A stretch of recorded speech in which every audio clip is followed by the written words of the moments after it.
karena aku udah sampai titik maksimal gitu. Itu kontribusinya untuk ya negara kita apa sih sebetulnya gitu. Nah, oke, buat tahan dulu kontribusi untuk Indonesia ya. Kontribusi untuk Indonesia kan itu penting banget ya. Maksudnya setiap aplikasi S2 ya, itu mau S2 di dalam negeri, mau luar negeri, pasti ditanya itu kontribusi apa sih yang kamu ingin berikan kepada Indonesia. Nah, itu apa, Bud? Oke. Kuncinya atau ya harus jujur lagi kan kayak tadi mungkin. Iya pasti harus jujur. Nah sebetulnya dari diri kita sendiri harus tentapin goal kita itu sebetulnya apa, itu yang harus pertama. Set your goal dulu. Nah terus karena goalku tuh memang aku pengen berkarir di bidang akademik, aku pengen menjadi, alasan aku pengen jadi dosen ya. Pertama aku senang banget ngajar. Tahu sendiri waktu S1 aku ikut jadi ngajar ya Ada berapa tahun. mentor itu loh. Apa sih? Kelas itu yang dulu kan ramean tuh, kita dibelajarin ada Master Subi, Master Aku siapa lagi. nggak loh. Oh Aku enggak? nggak join loh. Itu sebetulnya dari tingkat 2, aku ngajar di bimbel. Oh Jadi iya? dari tingkat 2 semester genap kalau nggak salah, aku ngajar di bimbel itu sampai 2,5 tahun atau 3 tahun gitu. Nah, aku tuh seneng ngajar gitu, waktu itu ngajar-ngajar anak SMA. Aku ikut praktikum, apa sih, jadi asisten praktikum. Aku sampai 6 mata kuliah loh. 6 kali jadi asisten praktikum. Berapa ya? 2 atau 3 ya? Iya kan? Kita kan pernah ya kita pernah gak sih Enggak satu satu. asisten? Oh nggak satu ya, lupa. Beda asisten. ABPA ya kalau nggak salah ya, Aku lupa sama Biopas. Dwi waktu itu. Oh iya benar. Nah terus aku ikutan jadi itu asisten, bahkan D3 dulu sama Pak Yani, dulu jadi dosennya, asistennya Pak Yani. Terus memang aku pengen ngajar dan aku juga senang riset gitu pas dibimbing sama dosenku Pak Yoga. Terus aku jadi senang riset gitu sama si bapaknya tuh. Nah gitu ya udahlah jadi dosen jadinya. Dan banyaklah kontribusi untuk setelah jadi dosen, pasti banyaklah kontribusinya khususnya di bidang ilmu pengetahuan juga kan sebetulnya. Nah kemudian aku juga senang ngajar, dan itu butuh ilmunya gitu, butuh ilmunya. Nah Amerika, nah ini dia bagusnya Amerika dibandingkan negara-negara lain ya. Di sini sistem pendidikannya jujur ya, aku nggak tahu, aku sebetulnya nggak begitu paham ya kalau untuk yang lainnya gitu ya. Tapi yang lainnya itu sebetulnya di semester, untuk kuliah PhD mereka nggak ada kuliah gitu, nggak ada kuliah. Jadi mereka cuma fokus riset aja gitu kan. Atau misalnya ngambil kuliah tapi bukan mandatory gitu. Nah di sini itu untuk PhD itu mandatory banget. Jadi ada mata kuliah wajib, ada mata kuliah, jadi ada lulus gak lulus, dan itu kayak wah. Dan enaknya gini deh, kalau kita ya sejujurnya dosen-dosen di sini tuh memang kuliahnya tuh cuman, aku kan dosen ya, jadi aku dulu tuh waktu di Unpad sampai 9 mata kuliah aku ngajar. Oh my God, banyak banget ya. Iya makanya. Nah kalau di sini dosen-dosen sini tuh cuma satu mata kuliah biasanya, cuma satu atau dua mata kuliah. Jadi mereka tuh fokus di kuliah itu. Jadi seminggu itu bisa sampai 3 kali kita ketemuan gitu. Dan ada namanya office hours juga. Jadi misalnya nih dek, ada yang nggak ngerti mata kuliahnya si ini. Ya udah kita datang ke ruangan si dosen, tapi ada waktunya gitu kita datang ke sana. Nah itu bagus kan, Oh kayak Pak iya. nanya-nanya gimana tugas misalnya kita nggak ngerti nih tugasnya. Nah orang-orang sini tuh nggak ada, jarang banget yang pakai master, pakai contekan gitu loh deh Oh, buat tugas juga. itu beda banget sama kita. Kayak misal kita kan kalau mau ketemu dosen kan harus janjian dulu. Iya. Ada nggak ya sama dosennya di tempat? Oh Iya nggak sih kalau kita iya, di sini kan? Kalau iya di sana betul. memang udah ada jadwalnya ya. Jadi si mahasiswa Ya, bebas kapanpun. yes. Iya. Berdasarkan office hour tadi ya. Ya, dan kita kayaknya jarang deh, sepengalamanku ya, waktu S1, aku jarang ngedatengin dosen mata kuliah gitu. Jadi nanyain tentang mata Iya kuliah, lah. enggak sama sekali kayaknya. Tapi kalau di sini, kalau nggak kayak gitu, udah kayak ketinggalan gitu. Karena ya bagus sih, bagus lah sistem pendidikan yang di sini gitu. Aku senang banget, dosennya juga aktif banget, tugasnya Masya Allah banget. Makanya super Jadi, duper ya. iya, jadi tugasnya tuh deh ya, setiap minggu ada aja tugas. Hmm. Tugasnya tuh yang nggak bisa dikerjainnya sehari 2 hari. Oh nggak bisa yang the power of kepepet tuh nggak bisa. Iya, iya betul.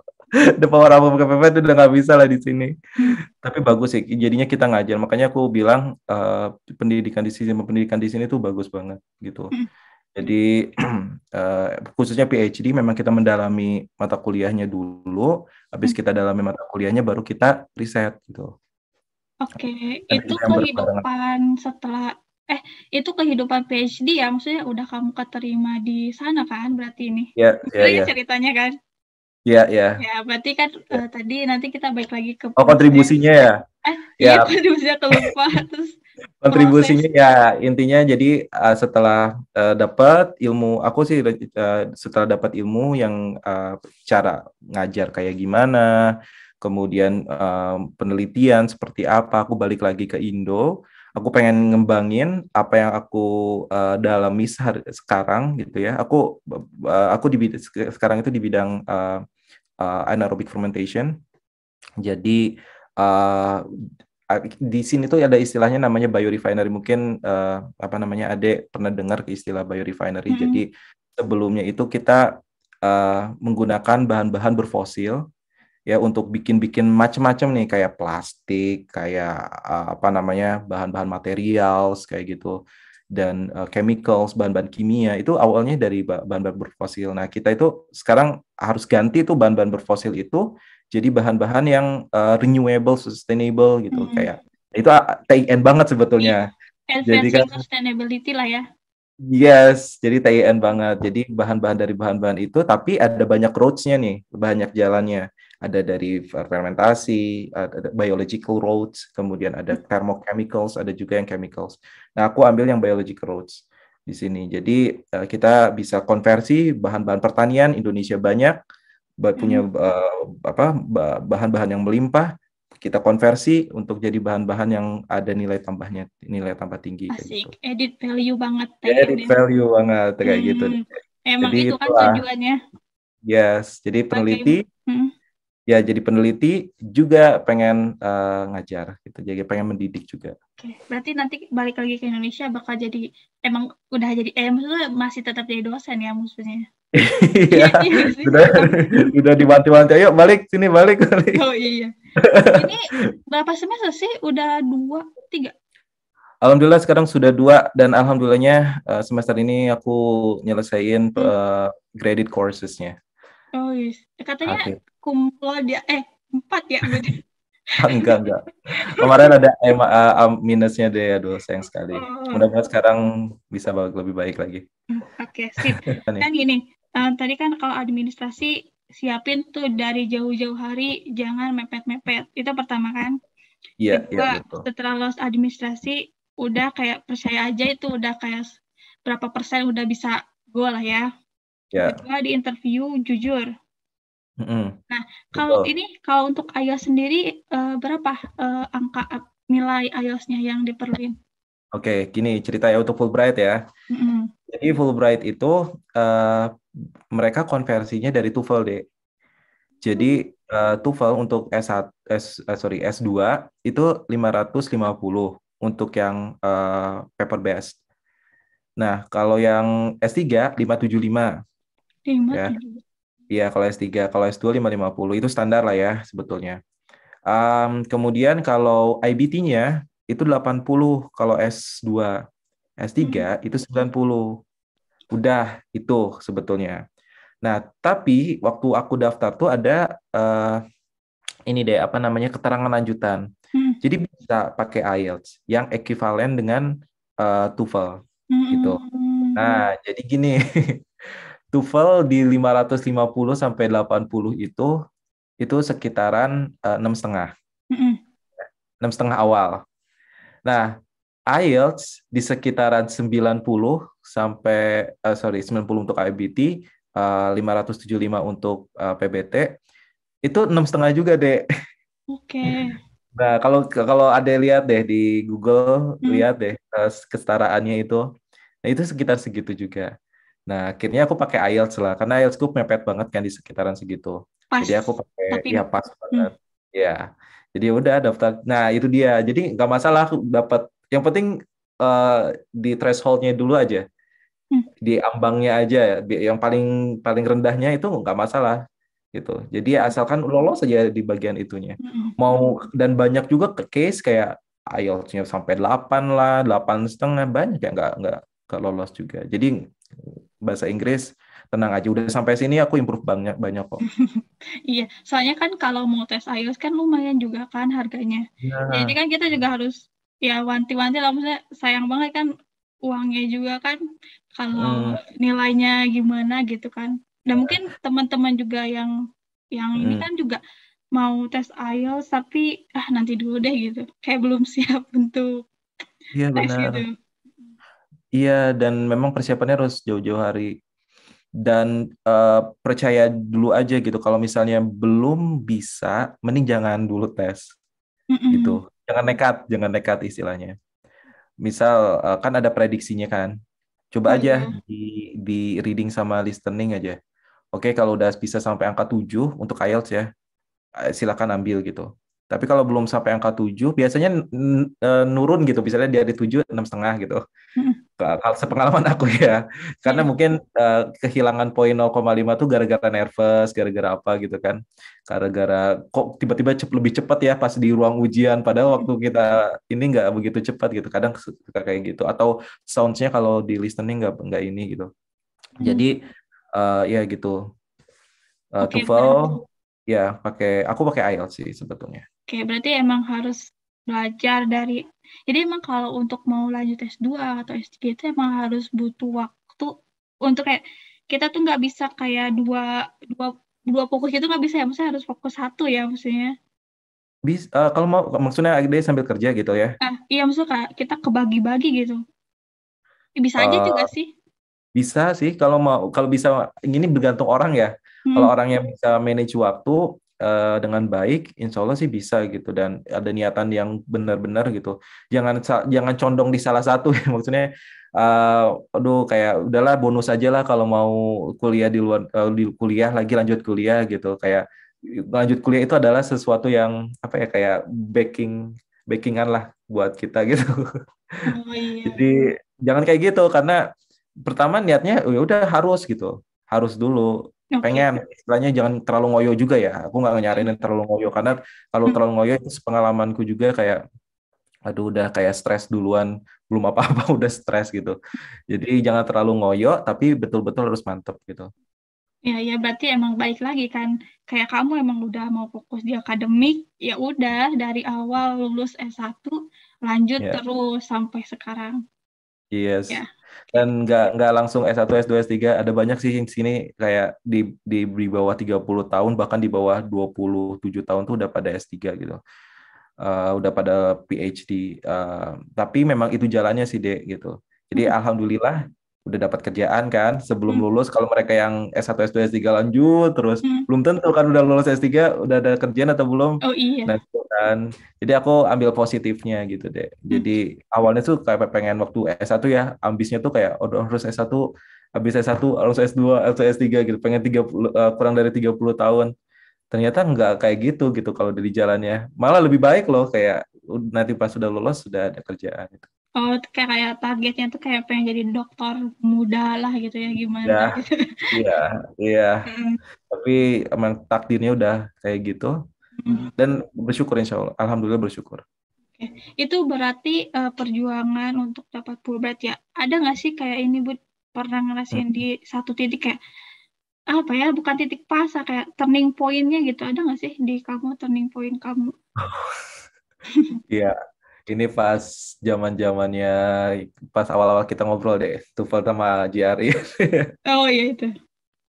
Jadi gini deh, aku tuh memang lemah ya dalam artian kalau ujian-ujian yang mengandalkan pilihan ganda. Mm, Jujur ya, jujur aja, aku tuh paling lemah gitu. Apalagi dalam bahasa, bahasa dan pilihan ganda. Aku tuh nggak pernah, makanya aku nggak suka ngambil eh, IBT atau PBT karena aku pasti gagal. Kalau IELTS itu kan nggak harus pilihan ganda ya. Pernah ujian IELTS gak? Pernah. Tapi bukan Ya, IELTS sebenarnya ya. iya Prediksi sama gitu. aja kan, prediksi kan. Tapi kan nggak serat semuanya pilihan ganda. Paling pilihan ganda 5 soal, berapa soal gitu, nggak terlalu banyak. Kebanyakan isian titik-titik kalau Iya, nggak salah tuh. benar. Kalau salah huruf dikit salah. Nah itu dia. Hmm. Aku tuh nggak suka dengan sistem yang pilihan ganda kayak gitu. Jadi tapi di Amerika sini mereka mewajibkan TOEFL deh. Jadi tuh uh, reading sama listeningku tuh jelek terus. Jelek banget lah pokoknya. Aku ngambil sampai jujur nih ya, Mm-mm. 7 kali. Sekali tuh Itu semangat ya. pakai uangku sendiri. Hmm. Jadi alhamdulillahnya aku dikasih rezeki yang lebih banyak kali ya. Eh, jadi dan ya udahlah, bodo amat. Ini aku udah jor-joran gitu istilahnya. Kalau enggak pun aku puas gitu, karena aku udah sampai titik maksimal gitu. Eh, Sampai aku juga ada di YouTube channel karena aku pernah cerita aku kena penyakit GERD. GERD itu kayak kalau kamu kamu punya semuanya punya asam lambung gitu. Hmm. Tapi kalau kamu terlalu stres gitu, asam lambungmu tuh kayak naik gitu.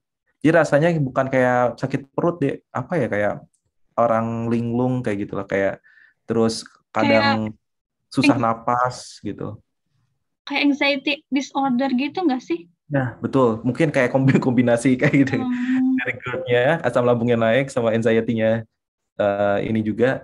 Nah, jadinya kayak gitu deh. Waktu itu sampai, wah gagal lagi, disuruh retake lagi. Nggak disuruh retake sih, kayak saya mau retake. Pas udah keluar itu tuh kayak bilang ke si mbaknya tuh, aduh, ada salah satu mbak baik banget di Aminef. Mbak, saya mau retake lagi. Nilai saya jelek, mbak. Saya mau retake lagi. Jadi memang karena kan empat empat faktor ya. Kalau kamu bagus di speaking sama writingnya, tapi nggak bagus di dua ini, listening readingnya, ya gak bakalan jatuh gitu. Jadi nilainya itu kayak nih ya deh, Hmm. nilai listening sama readingku tuh kayak eh, apa sih? Hampir setengahnya dari nilai speaking sama writingnya gitu. Jadi emang agak jauh lah ya, Mia. Iya makanya. Hmm. Jadi itu kayak, aduh, kayaknya nggak, aku gagal terus di sini gitu. Meskipun speaking sama writingnya bagus, tapi kalau dua Hmm. part itu yang nggak bagus, aku nggak bisa gitu kan. Itu udahlah pokoknya. Hopeless. Udah hopeless deh. Nah, ini cerita lagi ada ya. Ini keajaiban Tuhan juga sih, keajaiban Allah Hmm. juga. Jadi aku tuh udah memang diterima sama profesorku tuh udah ada 5 kampus lah. Aku udah megang 5 kampus. Ini bagusnya aku tuh ya. Kalau Hmm. beberapa teman tuh kayak masih linglung gitu. Bukan masih linglung, masih belum Belum pasti dapat gitu. lah. Belum dapat gitu. Bahkan ada yang di reject gitu kan. Hmm. Nah, aku tuh udah 5 orang dosen tuh udah mau, di Hmm. 5 kampus tuh udah mau nerima aku. Kita bahkan udah Skype, Zoom kayak gini, terus baik juga kita hubungannya sama 5 orang dosen ini. Terus karena dan masalahnya itu di kampus gitu, jadi masuknya itu skornya harus segini loh TOEFL-nya gitu. Nah, pas ada satu titik, aduh kayaknya kampus ini udah nggak bisa nih, karena dia mintanya 100 waktu itu TOEFL IBT-nya. Terus ada lagi yang beberapa kampus misalnya harus di atas 90 berapa gitu ya. Dan kayaknya nggak bisa kalau cuma ngandelin di angka 80-an kayak gini kan maksudnya. Dan gitu, ternyata ada keajaiban, eh apa namanya, kampus aku yang sekarang ini nggak tahu kenapa penerima aku gitu, kayaknya ini juga nggak bakal deh karena jelek banget nih bahasa Inggrisnya gitu. Dan gitu, ternyata tiba-tiba nerima, kok bisa nerima gitu, karena pertama ini shortfall dulu, habis shortfall tiba-tiba within budgetnya. Hmm. Jadi aku dapat waiver itu apa ya istilahnya deh, bantuan dari kampus gitu. Nah itu dia yang susah sih sebetulnya, kita harus kompetitif dan dapat bantuan dari kampus itu, karena kita saingannya RA kan sama orang-orang yang S3 tapi mereka didanai sama dosen kayak gitu. Jadi kita pun harus berkompetisi dengan mereka gitu untuk dapetin waiver itu gitu. Wow. Jadi, nah itu dia, alhamdulillah dapatlah yang WSU ini. Kayak udah sebetulnya pengumuman udah ada 3 kampus yang kayak satu kena shortfall gede banget Hmm. 25.000, WSU kampus Hmm. aku sekarang, terus sama NCSU. NCSU aku keterima tapi belum ada keterangan berapa yang harus shortfallku berapa, katanya sih generous juga sih sebetulnya NCSU ini, harusnya aku bisa dapat juga di NCSU. Nah NCSU itu North Carolina State, Yang jadi ya Washington State University kan kalau yang ya WSU Washington State University, NCSU North Carolina State, terus ada PSU Pennsylvania State. Nah terus ada yang apa namanya, ada Illinois Urbana-Champaign Illinois di sama Illinois nggak sih? ya di Illinois. Aku juga apply di sana, sama belum ada pengumuman kalau itu, sama di Ohio. Wih, yang Ohio itu ya. Jadi Ohio 5 State. itu ya, 5 itu ya. Iya, jadi Ohio makanya udah kontak-kontakan sama si ibunya, dan ibunya pun kayaknya aku keterima juga di sana, tapi aku keburu kayak udah stres duluan deh. Udah Bismillahirrahmanirrahim, itulah ini mungkin pas udah keterima within budget, aku langsung bilang ke si Aminefnya, aku mau aku nggak mau mikir lagi, kayak udah berat lah istilahnya. Itulah turning point-nya. Berarti justru kebalikannya ya. Kamu itu lemah misalnya kayak berjuang di sisi lain, tapi di sisi lain orang berjuang, kamu malah udah dapet duluan gitu. Nah, itu Ya kan deh. sih? Iya, benar. Jadi beberapa orang kan kayak ditolak lah, ditolak lagi, kena shortfall yang gede gitu. Tapi aku tuh kayak, ini loh ada, tinggal ini aja gerbangnya gitu.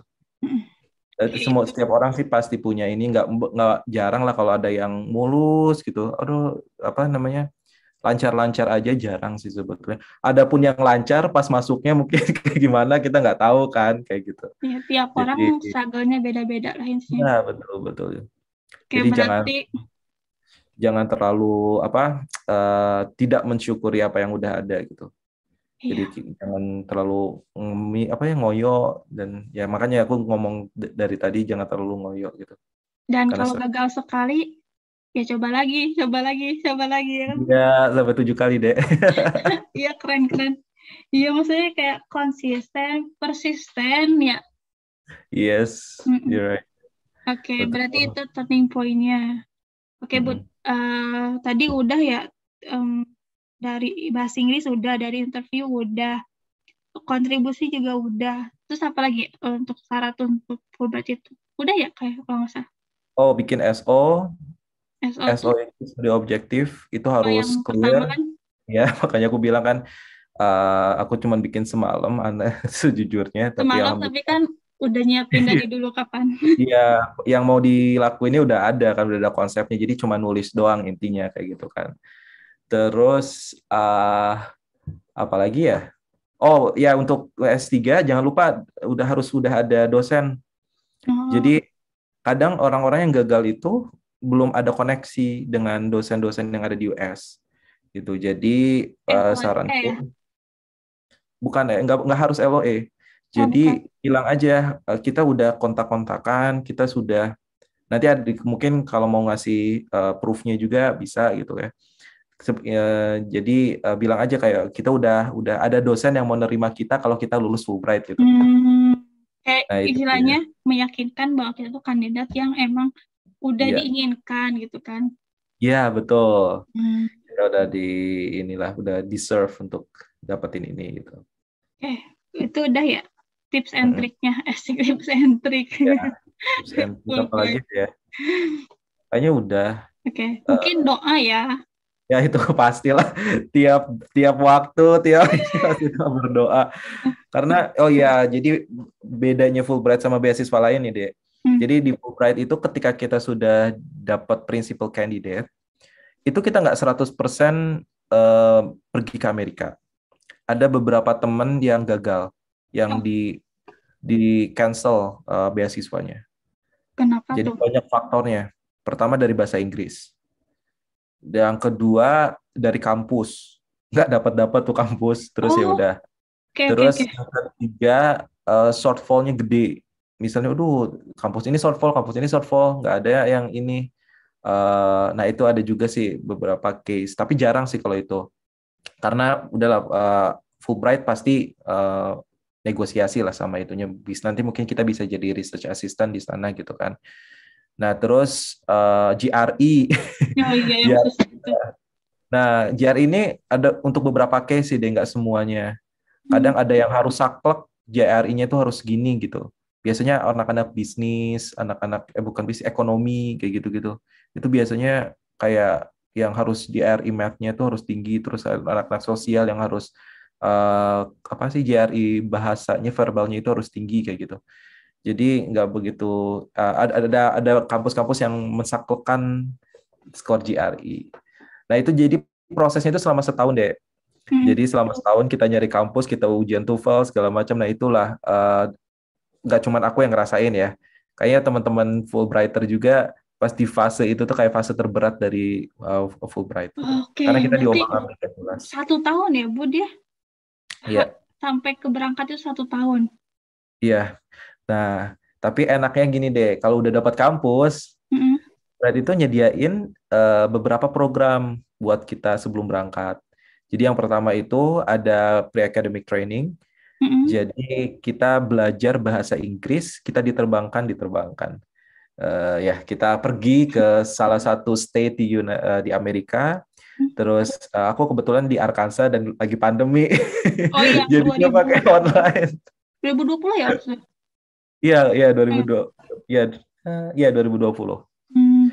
Iya, aku pakai online lah. Aduh, sayang banget. Padahal kalau jadi itu ke Arkansas dulu sebelum berangkat ke Oke. sini kan. Oh, Nah, kalau habis nggak salah itu, itu dari berbagai yang dapat Fulbright itu kan waktu itu ada pertemuan ya kalau nggak salah pertama kali banget kalau nggak salah ya. oh iya, jadi sistemnya gini deh. Ada namanya Gateway Orientation. Tunggu. Aku lupa ya namanya. Jadi sebelum kayak kita ketemu orang-orang yang Fulbright di Indonesia gitu, bisa di Bali di mana gitu. Itu sebelum keberangkatan kalau yang normalnya. Nah, kalau yang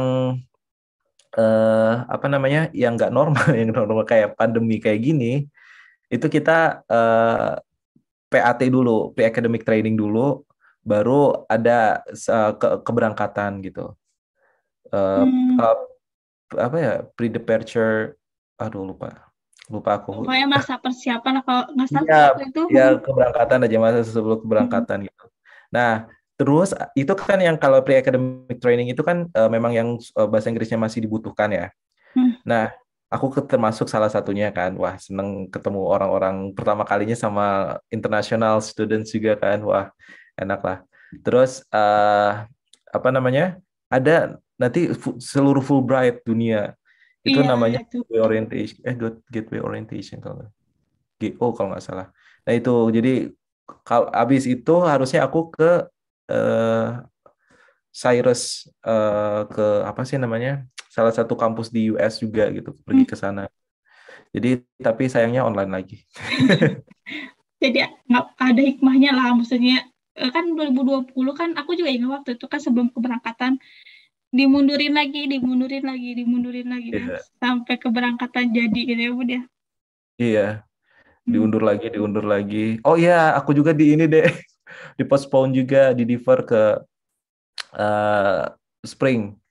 Jadi yang orang-orang fall, yang Hmm. mulainya fall itu mereka jadi kelelawar Oh, beraktivitas di malam hari. hmm.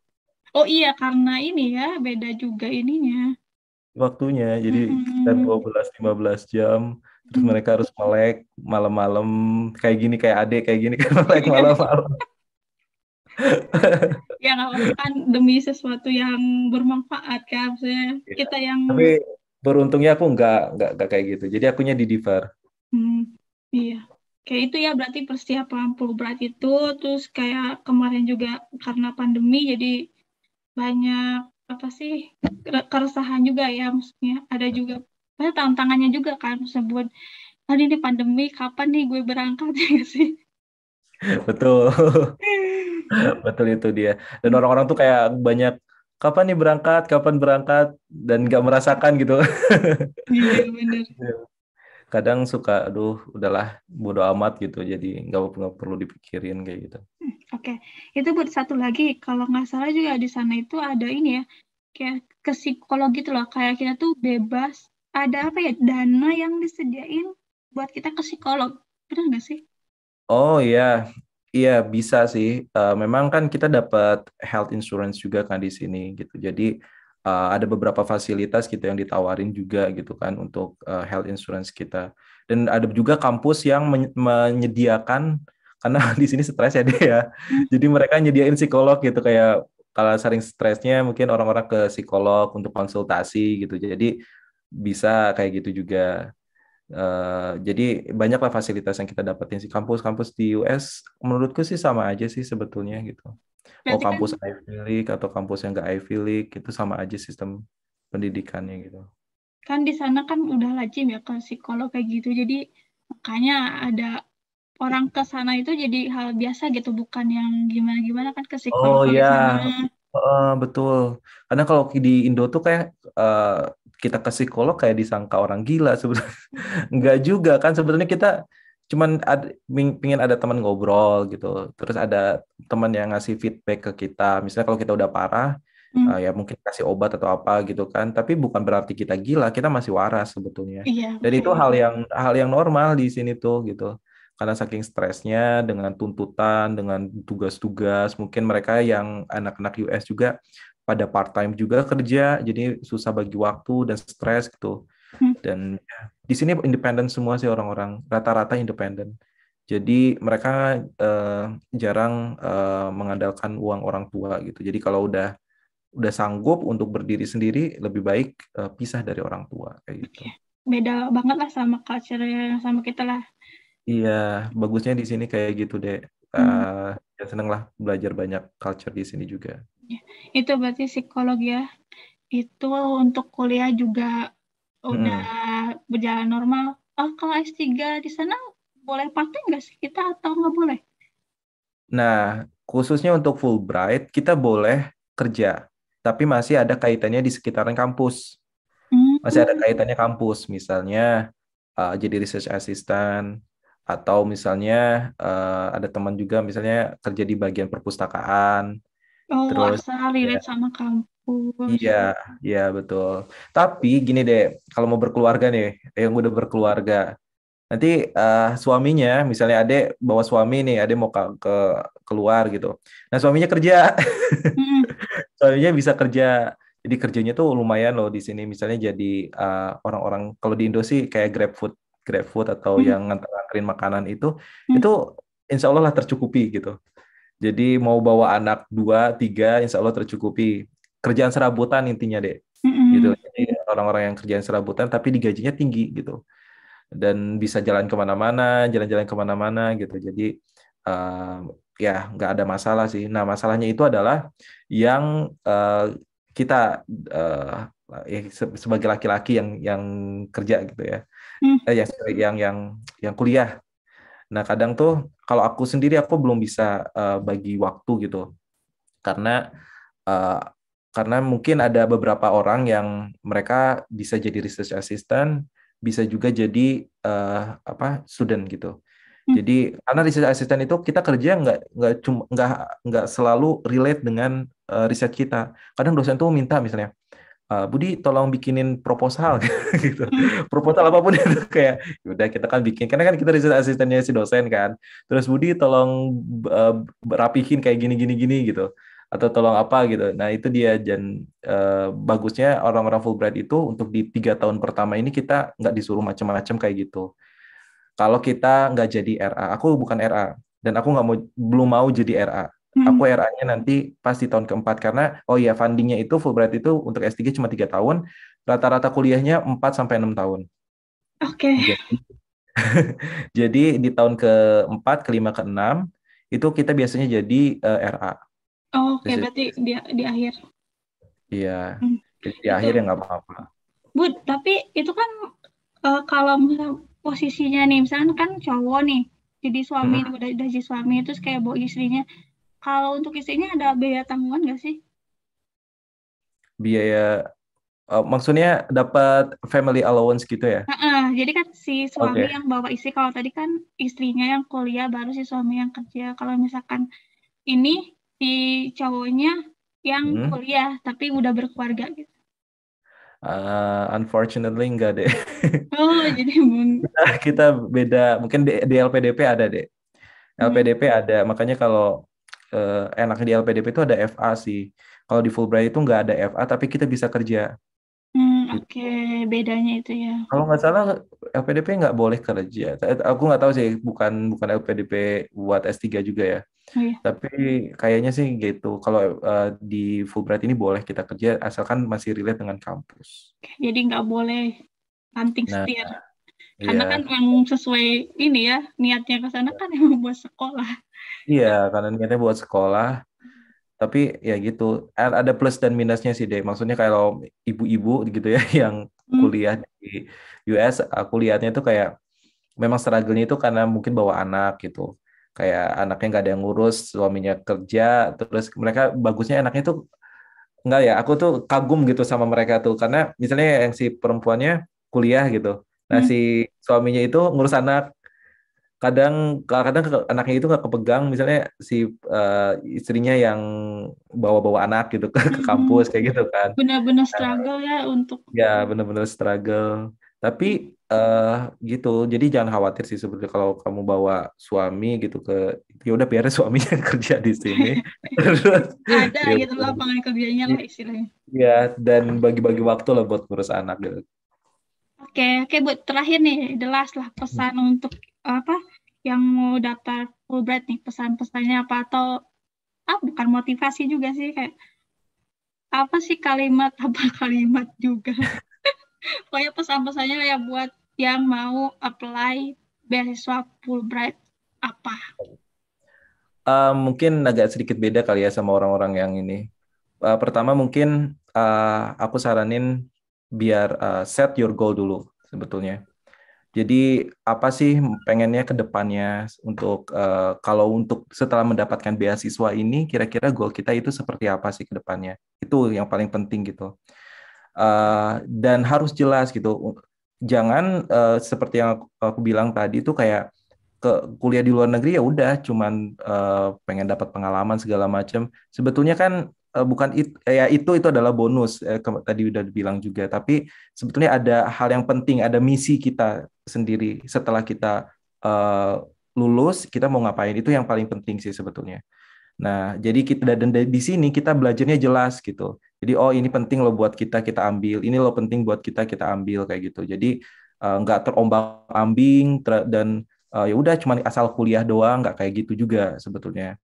Nah itu jadi goalnya harus jelas. Kemudian kalau udah ada goalnya, nah jangan nah ini dia harus tetap semangat. Itu yang paling penting. Pastilah dari goal di sini, kita ada di sini, pasti di situ ada jurang, ada naik, ada turun, ada naik, ada turun kan.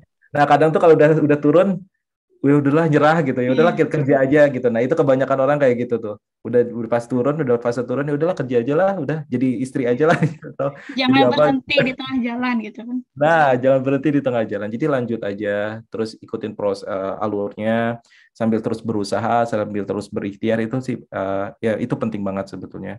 Karena kalau kita ingin mencapai sesuatu yang besar, ada pengorbanan yang besar juga.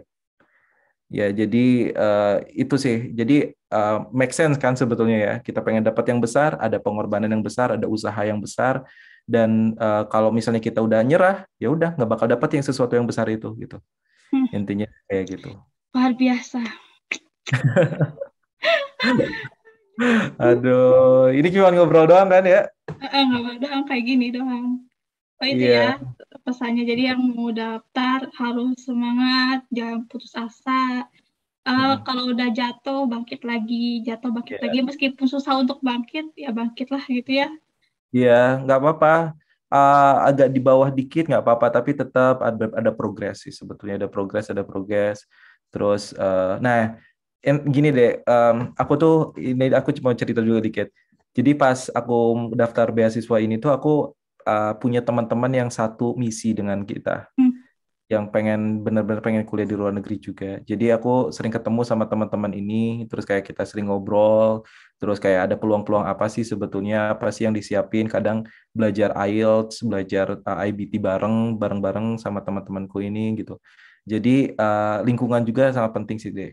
Kalau misalnya udah lingkungannya, oh udah kamu nggak bisa lah, nggak bisa ini, jangan ikutin lingkungan yang seperti itu. Ikuti lingkungan yang apa namanya? circle yang saling mensupport gitu, yang sama tujuannya kayak gitu. Dan itu insya Allah sih jadi termotivasi ketika kita udah down, balik lagi ke mereka, oh mereka saling mengingatkan lagi, terus semangat lagi, kita lanjutin lagi perjuangan kayak gitu. Oke. Jadi harus selektif juga milih teman-teman. Oh, berarti itu kayak supporting system, Iya. lingkungan kita, terus kayak istilahnya kayak jangan menceritakan mimpi kita pada orang-orang yang nggak bisa support balik kita kan, maksudnya jadi Nah, adanya kita malah down. Jangan hmm, kayak gitu. oke. Tapi ya cari teman-teman yang sevisi dengan kita kayak gitu deh. Oke, jadi cari teman sevisi. Tapi mikirnya gini, tujuan utamaku tuh memang kuliah ya, itu. Jadi kalau belum dapat ya nggak boleh kita, maksudnya kita juga harus makan ya deh ya. Kita juga harus beli sesuatu kebutuhan kita gitu. Jangan kuliah ya udah fokus, terlalu fokus kuliah nggak gitu juga deh. Jadi ya udah, jadi kerjaan kita adalah sambilan kita. Kalau fokus kita adalah apa namanya kuliah nih, kuliah dulu nih. Apa short term tujuan kita itu adalah kuliah. Ya udah, berarti kita harus kerja, tapi harus tetap fokus ke tujuan kita kayak gitu. Oke, Nggak berarti masalah mau kerja, nggak masalah kerja. Aku malah menyarankan harus kerja gitu. biar Bahkan di ada pengalaman. pekerjaan itu, nah di pekerjaan itu pasti ada pengalaman gitu, ketemu orang baru atau punya ide-ide baru kayak gitu kan.